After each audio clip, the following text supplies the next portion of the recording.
नमस्ते, हीअ आकाशवाणी आहे। सिंधी समाचारनि सां गॾु मां गीता भाटिया।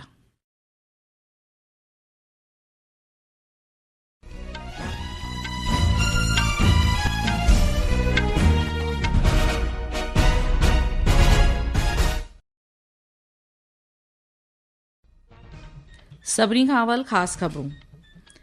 प्रधानमंत्री नरेंद्र मोदी अॼु तिरुवनंतपुरम में मुख़्तलिफ़ विकास योजनाऊं राष्ट्र खे सुपुर्द कंदो। श्री मोदी केरल में रेल लाॻापो वधाइण जे मक़सद सां 3 अमृत भारत ट्रेनुनि खे झंडी ॾेखारे रवानो कंदो। सरकार हिन साल 1 अप्रैल खां शुरू थींदड़ सेंसस जे पहिरें तबके वास्ते नागरिकनि खां पुछण में ईंदड़ सवालनि जी लिस्ट जारी कई। मरकज़ी सरकार अॼु नेताजी सुभाष चंद्र बोस जी 129 जनम जयंतीअ खे पराक्रम दिवस तौरु मल्हाइण वास्ते कार्यक्रम मुंतज़िम कया आहिनि। अॼु वसंत पंचमी ऐं सरस्वती पूॼा जो ॾिणु मुल्क में धार्मिक चोॼ ऐं रिवायती उत्साह सां मल्हायो पियो वञे।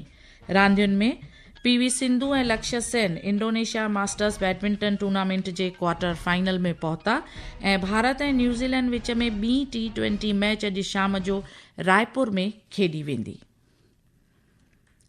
समाचार तफ़सील सां। प्रधानमंत्री नरेंद्र मोदी अॼु तमिलनाडुअ जे चेन्नईअ में NDA मुहाज़ में शामिल ॿियनि सियासी धुरियुनि जे बाला अॻुवाननि सां गॾु हिकु सभा खे ख़िताब कंदो।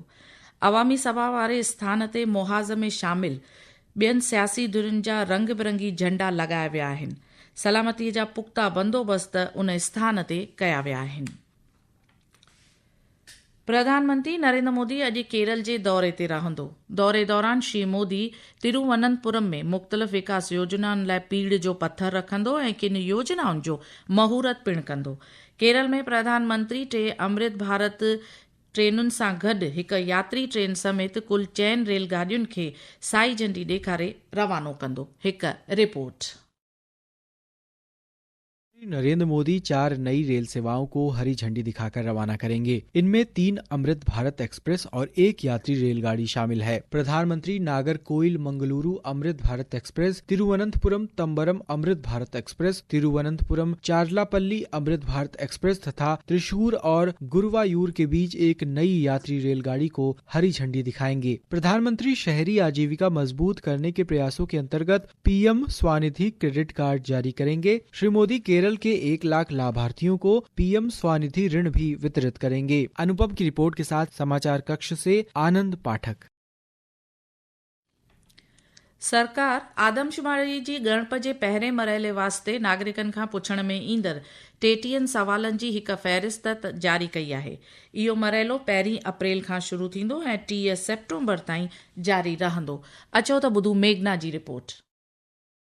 सर्वेक्षण के दौरान जनगणना अधिकारी घर के स्वामित्व की स्थिति, घर के उपयोग, कमरों की संख्या तथा परिवार के मुखिया के लिंग के बारे में जानकारी मांगेंगे। नागरिकों से उनके घरों में उपलब्ध बुनियादी सुविधाओं के बारे में भी पूछा जाएगा। इनमें लोगों से पीने के पानी का मुख्य स्रोत, रोशनी का मुख्य स्रोत, शौचालय की उपलब्धता, LPG और PNG कनेक्शन तथा खाना पकाने के लिए उपयोग किए जाने वाले ईंधन के बारे में भी जानकारी एकत्र की जाएगी। नागरिकों के पास 30 दिन के गृह सूचीकरण अभियान शुरू होने से ठीक पहले 15 दिन की अवधि में स्वगणना करने का विकल्प भी उपलब्ध होगा। जनगणना 2 चरणों में आयोजित की जाएगी। अप्रैल से सितंबर तक घरों का सूचीकरण और आवास जनगणना तथा फरवरी 2027 में व्यक्तियों की गणना होगी। सूचना ऐं नशियात मंत्री अश्वनी वैष्णव ॿुधायो आहे त अॼु सॼी दुनिया भारत खे हिकु भरोसेमंद ऐं क़ीमती भाईवार सां गॾु ज़िंदह लोकशाहीअ जे रूप में ॾिसी रही आहे। भारत जो नज़रियो हमेशह गॾियल विकास जो ई रहियो आहे। स्विट्ज़रलैंड जे दावोस में विश्व आर्थिक मंच जे इजलास खां पासीरो मीडिया चैनल खे ॾिनल हिकु ख़ासि इंटरव्यू में श्री वैष्णव इहा ॻाल्हि चई। इंटरव्यू दौरान ईंदड़ महीने नईं दिल्लीअ में मुंतज़िम थींदड़ AI इम्पैक्ट समिट बाबति पुछियल सवाल जे जवाब में श्री वैष्णव चयो त आर्टिफिशियल इंटेलिजेंस में तमामु घणी सघ आहे, पर इन ॻाल्हि खां इनकार नथो करे सघिजे त इन जा कुझु नुक़सान बि आहिनि। मरकज़ी मंत्री ॿुधायो त सरकार पारां मंज़ूर कयल 10 सेमीकंडक्टर मर्कज़नि ऐं चिप निर्माण मर्कज़नि मां 4 मर्कज़नि में गुज़िरियल कुझु महीननि दौरान पायलट आधार ते उत्पादन शुरू थी चुको आहे। अॼु मुल्क जे मुख़्तलिफ़ हिस्सनि में बसंत पंचमी ऐं सरस्वती पूॼा जो त्योहार मज़हबी चोॾ ऐं रिवायती नमूने मल्हायो पियो वञे। इन मौक़े ते सभई मुख्य तौर शागिर्द ज्ञान ऐं तइलीम जी देवी सरस्वतीअ जी पूॼा कंदा आहिनि। इहो ॾिणु वसंत मुंद शुरू थियण जी निशानी बि आहे। बसंत पंचमीअ जे शुभ मौक़े ते प्रधानमंत्री नरेंद्र मोदीअ मुल्क वासियुनि खे वाधायूं ॾिनियूं आहिनि। पंहिंजे सोशल मीडिया पोस्ट में सभिनी मुल्क वासियुनि खे वाधायूं ॾींदे श्री मोदीअ चयो त बसंत पंचमीअ जे लाइ इहा कामना थो कयां त इल्मु ऐं कला जी देवी माता सरस्वतीअ जो आशीर्वाद सभिनी मुल्क वासियुनि ते हमेशह रहे। ही ख़बरूं तव्हीं आकाशवाणी तां ॿुधी रहिया आहियो। वधीक ख़बरुनि जी तफ़सील लाइ तव्हीं असांजी वेबसाइट newsonair.gov.in खे फॉलो करे सघो था। आकाशवाणी तां सिंधी समाचार तव्हां असांजे YouTube channel air news Gujarat ते बि ॿुधी सघो था।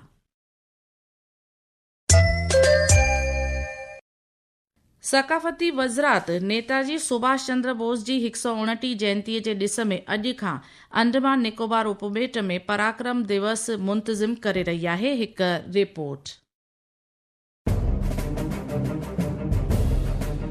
संस्कृति मंत्रालय नेताजी सुभाष चंद्र बोस की 129वीं जयंती के उपलक्ष्य में आज से अंडमान और निकोबार द्वीप समूह में पराक्रम दिवस का आयोजन कर रहा है। नेताजी सुभाष चंद्र बोस के जीवन और विरासत से जुड़े देश के 13 अन्य स्थानों पर भी ये उत्सव मनाया जाएगा। ये उत्सव उनके साहस और बलिदान और देशभक्ति की अमर विरासत को श्रद्धांजलि अर्पित करता है। मंत्रालय ने बताया कि इस उत्सव में सांस्कृतिक कार्यक्रम, प्रदर्शनियां और राष्ट्रीय नाट्य विद्यालय द्वारा एक नाटक की प्रस्तुति शामिल है। ये उत्सव 25 तारीख तक चलेगा। समाचार कक्ष से नवीन सक्सेना।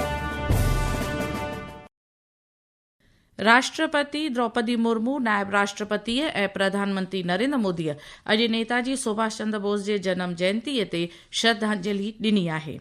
नायब राष्ट्रपति सीपी राधाकृष्णन अॼु ओडिशा ऐं ओलह बंगाल जे दौरे ते रहंदो। बतौर नायब राष्ट्रपति उहिदो संभालण बैदि श्री राधाकृष्णन जो इहो ॿिन्ही सूबनि ॾांहुं पहिरियों मुलाक़ाती दौरो आहे। पंहिंजी मुलाक़ात दौरान नायब राष्ट्रपति ओडिशा जे कटक ऐं ओलह बंगाल जे कलकत्ता में पराक्रम दिवस लाइ मुंतज़िम ख़ासि कार्यक्रमनि में हिस्सो वठंदो। छत्तीसगढ़ जे रायपुर में अॼु खां साहित्य महोत्सव शुरू थी रहियो आहे। 3 ॾींहनि ताईं हलंदड़ इन अदबी महोत्सव में मुल्क भर जा केतिरा ई नामवर लेखक, कवि, कथाकार हिस्सो वठंदा। रांदियुनि में जकार्ता में जारी इंडोनेशिया मास्टर्स बैडमिंटन टूर्नामेंट में अव्वल दर्जे जा रांदीगर पीवी सिंधु ऐं लक्ष्य सेन क्वार्टर फाइनल में पहुची विया आहिनि। चटाभेटीअ में अॼु लक्ष्य सेन जो मुक़ाबिलो थाईलैंड जे रांदीगर सां थींदो, जॾहिं कि महिला सिंगल्स में सिंधु जो सामनो अव्वल स्थान जी रांदीगिराणी चेन यू फी सां थींदो। क्रिकेट में भारत ऐं न्यूज़ीलैंड विच में T20 मैचुनि जी सीरीज़ जी ॿी मैच अॼु शाम जो 7 बजे खेॾी वेंदी। इहा मैच रायपुर जे शहीद वीर नारायण सिंह अंतर्राष्ट्रीय स्टेडियम में थियणी आहे। महिला प्रीमियर लीग में काल्ह गुजरात जायंट्स यूपी वॉरियर्स खे 45 रन्सुनि तां शिकस्तो कयो आहे। आबोहवा महकमे अॼु हिमाचल प्रदेश, जम्मू कश्मीर, लद्दाख, गिलगिट बाल्टिस्तान ऐं मुज़फ़राबाद में विॼ किरण जा इम्कान चिटा कया आहिनि। आबोहवा महकमे दिल्ली, हरियाणा, चंडीगढ़ में सर्द हवाऊं लॻण जा अनुमान बि ॿुधाया आहिनि। परॾेही वज़रात में ॾाखिणी मामलनि जी सेक्रेटरी डॉक्टर नीना मल्होत्रा अरब मुल्कनि जे सफ़ीरनि सां मुलाक़ात करे भारत ऐं अरब मुल्कनि जे विच में जारी सहकार जो जाइज़ो वरितो ऐं ईंदड़ बैठकुनि जी तयारियुनि ते बि चर्चा कई। परॾेही वज़रात ॿुधायो त इन्हनि भाईवारनि खे अॻिते वधाइण वास्ते मुख़्तलिफ़ हिस्सनि में ख़ासि मरकोज़ ख़ितनि ऐं सरगर्मियुनि जी सुञाणप बि कई वेंदी। आख़िर में ख़ासि ख़बरूं हिकु बार ॿीहर। प्रधानमंत्री नरेंद्र मोदी अॼु तिरुवनंतपुरम में मुख़्तलिफ़ विकास योजनाऊं राष्ट्र खे सुपुर्द कंदो।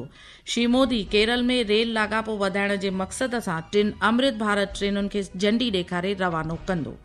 सरकार हिन साल 1 अप्रैल खां शुरू थींदड़ सेंसस जे पहिरें तबके लाइ नागरिकनि खां पुछण में ईंदड़ सवालनि जी लिस्ट जारी कई। मर्कज़ी सरकार अॼु नेताजी सुभाष चंद्र बोस जी 129 जयंतीअ खे पराक्रम दिवस तौरु मल्हाइण लाइ कार्यक्रम मुंतज़िम कया। अॼु बसंत पंचमी ऐं सरस्वती पूॼा जो ॾिणु मुल्क में धार्मिक चोॾ ऐं रिवायती उत्साह सां मल्हायो पियो वञे। रांदियुनि में पीवी सिंधु ऐं Lakshya Sen Indonesia Masters badminton जे क्वार्टर फाइनल में पहुता ऐं भारत ऐं न्यूज़ीलैंड विच में ॿी T20 मैच अॼु शाम जो रायपुर में खेॾी वेंदी। आकाशवाणीअ तां सिंधी समाचारनि जो इहो अंक ते पूरो थियो। नमस्ते।